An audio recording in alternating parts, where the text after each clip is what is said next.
Bonjour à tous, bienvenue dans la revue d'actualité de ce 3 mars. On démarre par l'équipe nationale. Le Sénégal disputera 2 rencontres importantes en mars dans le cadre des éliminatoires de la Coupe du Monde 2026. Les Lions feront d'abord face au Soudan le 22 mars à 19h GMT et comme annoncé il y a quelques jours, la rencontre sera délocalisée au Bernina Martin Stadium de Benzagui en Libye avant de retrouver le public 3 jours plus tard contre le Togo le 25 mars à 21h GMT au stade Abdoulaye Wade de Diamniadio. Ligue 1, Habib Diarra sort sur blessure. Le milieu de terrain international sénégalais visiblement touché à la jambe gauche a cédé sa place à Abdoul Ouattara dès la 31e minute. À moins de 2 semaines du rassemblement des Lions, Pape Bouna Diaw sera très attentive dans les prochaines heures à la santé de Diarra. Team of the Week à l'image de Youssouf Sabaly, auteur d'une grosse prestation contre le Real Madrid. Plusieurs footballeurs sénégalais ont brillé dans les championnats étrangers au cours de la semaine écoulée. 11 d'entre eux figurent dans notre Team of the Week sous la forme d'un 4-4-2.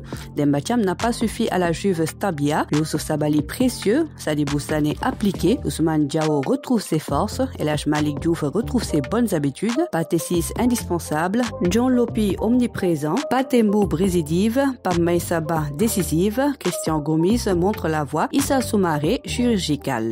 Lambe pour finir, Sa Thiès Zarco, l'acte 2 officiellement scellé. Le combat revanche entre Sa Thiès et Zarco est désormais officiel. Près de 14 ans après leur premier affrontement remporté par Sa Thiès en 2011, Zarco aura l'occasion de prendre sa revanche. L'affiche tant entendue par les amateurs de lutte a été ficelée ce vendredi 28 février par Albourar Evans. Ce duel explosif est prévu pour le dimanche 22 juin 2025. Voilà, c'est tout pour aujourd'hui. L'actualité sportive continue sur nos plateformes digitales.